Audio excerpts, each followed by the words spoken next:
নমস্কার বন্ধুরা, চলে এসেছি রান্নাঘরে কেক তৈরি করার জন্য। আজ আমি তৈরি করব কাস্টার্ড কেক। খুব সহজে আজ কিভাবে কাস্টার্ড কেক বাড়িতে তৈরি করা যায় তার রেসিপি শেয়ার করছি। কেক তৈরি করার জন্য সমস্ত উপকরণ প্লেটে আগে থেকে রেডি করে নিয়েছি। ছোট প্লেটে নিয়েছি কিছু ড্রাই ফ্রুটস। একটা কেক টিন নিচ্ছি কেক তৈরি করার জন্য। এরপর একটা বাটির ওপর একটা চালুনি দিয়ে সমস্ত গুঁড়ো উপকরণ চেলে নেব। উপকরণগুলো একটু চালুনি দিয়ে চেলে কেক তৈরি করলে ভালো হয়, সেই জন্য আমি চালুনি দিয়ে একটু গুঁড়ো উপকরণ চেলে নিচ্ছি। 1 কাপ মতো ময়দা দিয়েছি, হাফ কাপ মতো গুঁড়ো চিনি, হাফ কাপ মতো কাস্টার্ড দিয়েছি।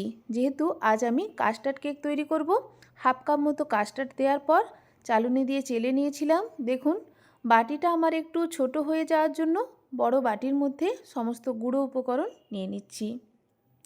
এরপর একটা চামচ দিয়ে গুঁড়ো উপকরণ মিশিয়ে নিচ্ছি।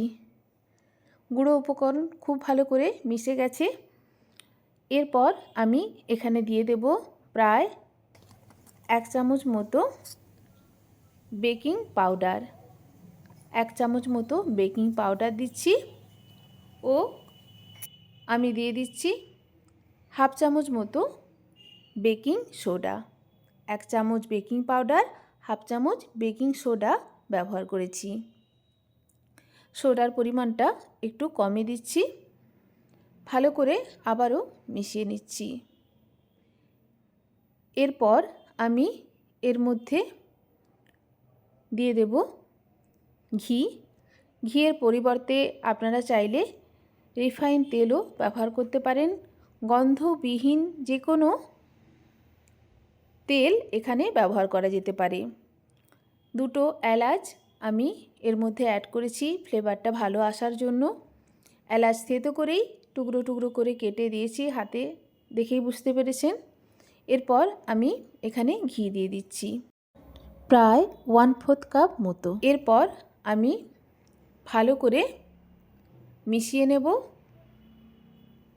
অল্প অল্প করে আমি দুধ দিচ্ছি, একেবারে সমস্ত দুধ ঢেলে না দিয়ে অল্প অল্প করে দুধ দিয়ে একটা ব্যাটার তৈরি করে নেব। নর্মাল টেম্পারেচারে রাখা দুধই কিন্তু ব্যবহার করেছি। প্রায় 1.5 কাপ মতো দুধ এখানে প্রয়োজন হয়েছে। এইভাবে মেজারমেন্টটা আপনারা যদি ঠিক রেখে কেক তৈরি করেন, দেখবেন আপনাদেরও কেক পারফেক্টভাবে তৈরি হবে। ভালো করে মিশিয়ে নিচ্ছি অল্প অল্প করে দুধ দিয়ে। আপনারা চাইলে দুধের পরিবর্তে এখানে জলও ব্যবহার করতে পারেন, তবে দুধ দিলে টেস্টটা বেশি ভালো হয়। ভালো করে মিশিয়ে নিয়ে দেখেই বুঝতে পারছেন এইভাবে একটা ব্যাটার তৈরি করেছি। এরপর আমি এর মধ্যে দিয়ে দিচ্ছি কিছুটা কিশমিশ, কিছুটা আমন্ড কুচি। আপনারা চাইলে আপনাদের পছন্দ মতো যে কোনো ড্রাই ফ্রুটস এর মধ্যে ব্যবহার করতে পারেন। এরপর ভালো করে মিশিয়ে নিচ্ছি।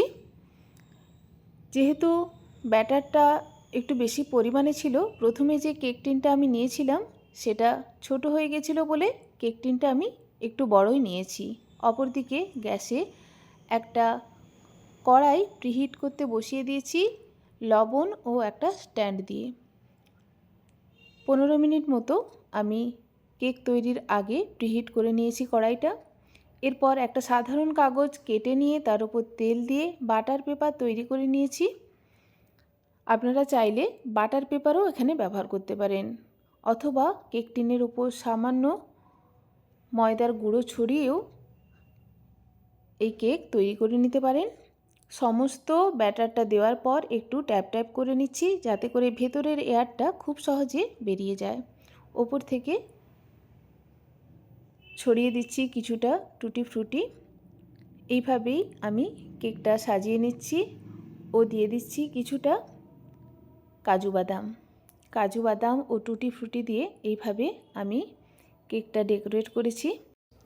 এরপর আমি 15 মিনিট প্রিহিট করা কড়াইয়ের মধ্যে কেক টিন বসিয়ে দিয়ে ঢাকা দিয়ে গ্যাসের ফ্লেম লোতে রেখে 45 থেকে 50 মিনিট মতো বেক করে নেব।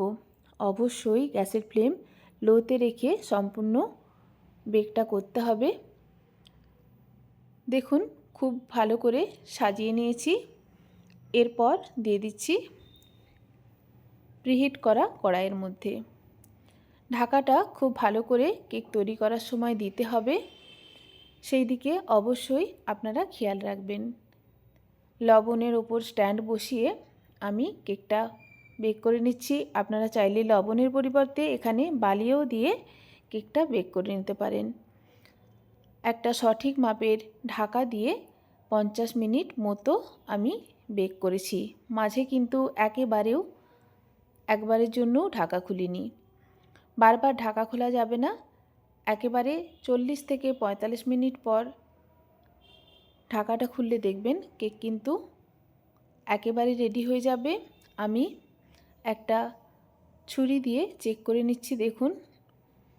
এরপর ছুরি দিয়ে এইভাবে ছুরিটা ঢুকিয়ে দিলে দেখবেন কেকের মধ্যে যদি ছুরির গায়ে কোনো ব্যাটার লেগে থাকে বুঝতে হবে কেক কিন্তু তৈরি হয়নি। আর যদি ব্যাটার একেবারে লেগে না থাকে ঠিক এই রকম বুঝতে হবে কেক কিন্তু সম্পূর্ণ রেডি। অবশ্যই একবার এইভাবে আপনারা বাড়িতে কাস্টার্ড কেক তৈরি করবেন, দেখবেন খুব ভালোভাবে সঠিক মেজারমেন্টে যদি আপনারা তৈরি করেন খুব সহজে তৈরি হয়ে যাবে এই কাস্টার্ড কেক। খেতে খুবই সুস্বাদু হয়, সবার খুবই পছন্দ হবে। রেসিপি ভালো লাগলে চ্যানেলকে like, comment, share and subscribe করার অনুরোধ রইল। দেখুন কেক কিন্তু একেবারে রেডি। কড়াই থেকে নামিয়ে নিয়েছি। এখন কেক খুবই গরম আছে।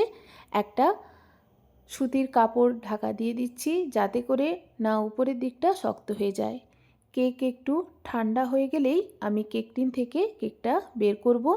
গরম অবস্থাতে কেক টিন থেকে কেক কিন্তু বের করা যাবে না। ছুরি দিয়ে একটু সাইডটা ছাড়িয়ে নিয়ে আমি কেক টিন থেকে বের করে নিয়েছি। দেখুন খুব সহজে কেক টিন থেকে বেরিয়ে চলে এসছে। একেবারে রেডি আমার কাস্টার্ড কেক। দেখতে কতটা সুন্দর হয়েছে দেখেই বুঝতে পারছেন, খেতেও দুর্দান্ত হয়েছিল। অবশ্যই আপনারা এইভাবে রেসিপিটি ট্রাই করবেন। বাচ্চাদের টিফিন বক্সে অথবা চায়ের সাথে খেতে এইরকম কাস্টার্ড কেক খুবই ভালো লাগে।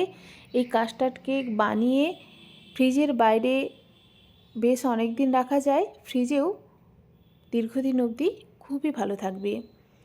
অবশ্যই এই সহজ পদ্ধতিতে তৈরি করা কাস্টার্ড কেক আপনারা তৈরি করবেন এবং কমেন্ট করে জানাবেন আপনাদের এই কেক কেমন তৈরি হলো।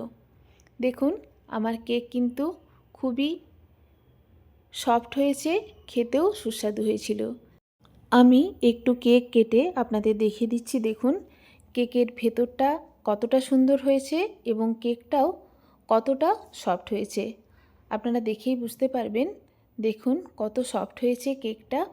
খুবই কম খরচে বাড়িতে সহজ পদ্ধতিতে এই কেক আপনারা তৈরি করতে পারবেন। দোকান থেকে না কিনে এবার এইভাবে বাড়িতেই তৈরি করে নিন কাস্টার্ড কেক। ধন্যবাদ।